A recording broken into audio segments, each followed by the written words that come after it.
Good evening, friends. It's a great privilege and honor to serve as the chair of the Board of Governors of Indian Institute of Management, Bangalore. Over the years, IIM Bangalore has grown to become India's leading management institute that attracts the best and the brightest students from across the country. The alumni of this institution are sought after by leading companies from across the world, including my own. 10 years ago, we couldn't afford to hire a bunch of IIM Bangalore graduates.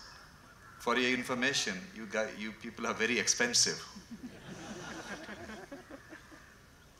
However, we took a leap of faith, and today, I'm so proud to say that it's this bunch of IIM Bangalore graduates, 10 of them, we hired 10 years ago, who are leading our foray into the most competitive and of course most lucrative Western healthcare market. It's happening because of your predecessors. The companies of the future will invest more and more in digital assets, and their managers will have to supervise bots and not humans. So the management curriculum must evolve to cope with the rapidly evolving digital landscape. I'm very happy to say that IIM Bangalore is moving in the right direction to build such a business leaders of tomorrow. I'm happy to share with you today IIM Bangalore's milestones and a selection of successes and achievements of the institute. IIM Bangalore's global rankings continue to soar. IIM Bangalore has bagged the top spot in India in the QS University Rankings 2019 in the Business Management Studies category. The institute has received the top spot by breaking into the global 51 to 100 range within the top 15 in Asia. This is reflective of IIM Bangalore's strengthening its mission to provide thought leadership through high-quality research and nurture innovative global business leaders through holistic and transformative education. IIM Bangalore has been ranked among the top 10 in the list of Financial Times Asia Pacific Business Schools 2018. IIM Bangalore is one among the only 2 Indian business schools to be featured in the top 10. In January 2019, IIM Bangalore's one-year full-time executive postgraduate program in management was ranked among the top 35 MBA schools in the Financial Times. Global MBA ranking 2019 for the second consecutive year. At 33rd position, the EPGP at IIM Bangalore takes the highest spot among all the IIMs in the country.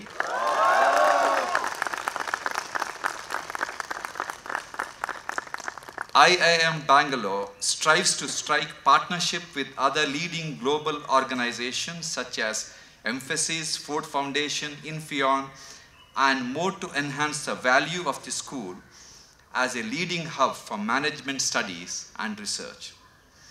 The latest such initiative is IIM Bangalore's 2 MOUs with Commercial Taxes Department, Government of Karnataka, signed on March 6, one for capacity building programs for the CTD officers and the another collaborative MOU for big data analytics for tax administration. This approach of the department makes tax administration more data-driven with IIM Bangalore's support to the government to bring professionalism in tax administration. IIM Bangalore has a brilliant data analytics team. In the near future, no company can succeed without the input from the data analytics team from domain knowledge. 10 years ago, when most Indians looked to the cloud as a source of rain, we invested in cloud technology, which accelerated our technological progress to integrate 30 hospitals, which performs 14% of the cardiac surgery done in India. We have to replace intuition with the data. I'll give you a simple example. 5 years ago, I was looking at acquiring a hospital in one busy city, and it was a 300-bed hospital, extremely well equipped, and when I entered the building, I was most impressed. I called my team and I told them that this is something we should acquire. And my team went there. 2 days later, they called me that that project is not going to be viable. I asked them why. Then they said, data doesn't show that. I said, show me the data. They had all kinds of data, for about 20 data which said that hospital cannot be viable. And one of the striking point, which had most of the marks, was that this big hospital was located in the middle of a residential area. And they gave me the data of 20 such hospitals in India, which were built in the middle of a residential area, didn't become successful. And I was regretting, I was feeling sorry that we are making a mistake. But 5 years later, data proved that data is right and I am wrong.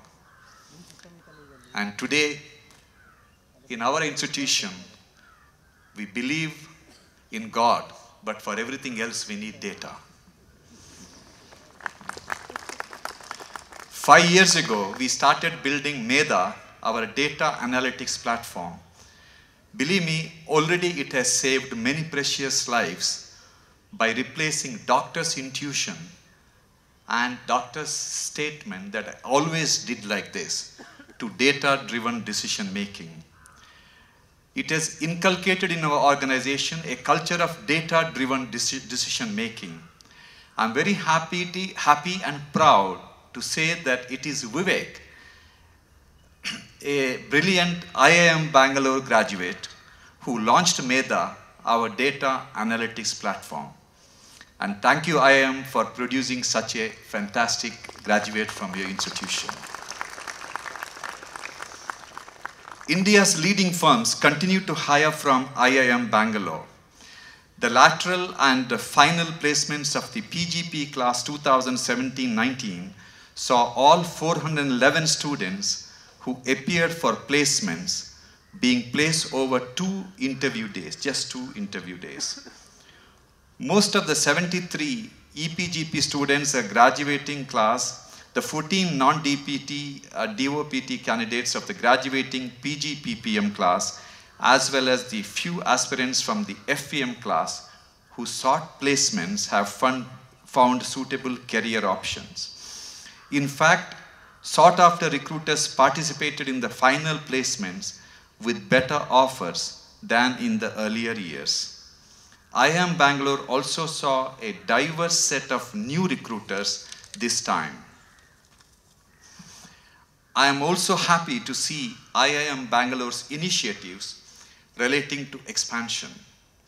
There is a huge amount of effort invested in IIM Bangalore's second campus, and I thank and appreciate everyone associated with it, especially the Karnataka government.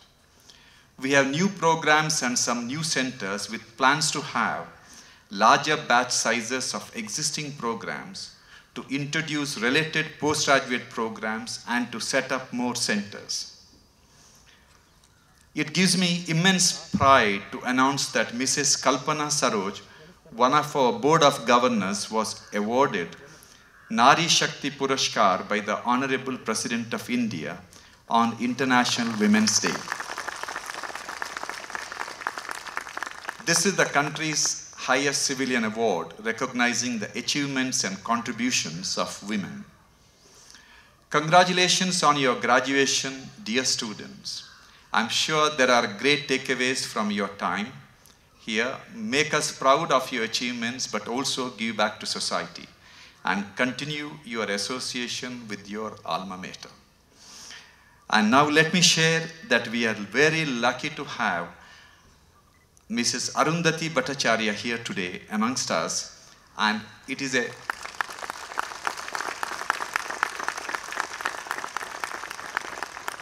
proud privilege for me to welcome and introduce her. As we all know, she is the former chairperson of State Bank of India and has rich experience in India's financial sector. During her 4 years tenure as the first ever woman chair of the State Bank of India, a Fortune 500 company, she has stamped her imprint on the financial world, not just in India, but globally as well. She is credited with upscaling the bank's technology initiatives in order to give this 212-year-old largest bank of India a digital edge that has been acknowledged by industry as path-breaking. She also engineered the merger of the mother bank with 6 associate banks, creating an entity 3 times the size of the nearest competitor. The entire exercise was executed smoothly over a period of just 6 weeks and was credited with being an operation that was completed without minimal or no disruption of customer service. Forbes magazine has ranked her 25th in their list of most powerful women in the world, and 5th in the most powerful women in finance category. She has been featured in Fortune list of top 50 globally most powerful women in business and ranked among the top 5 in Asia Pacific region. Thank you, Mrs. Bhattacharya, for your presence here today.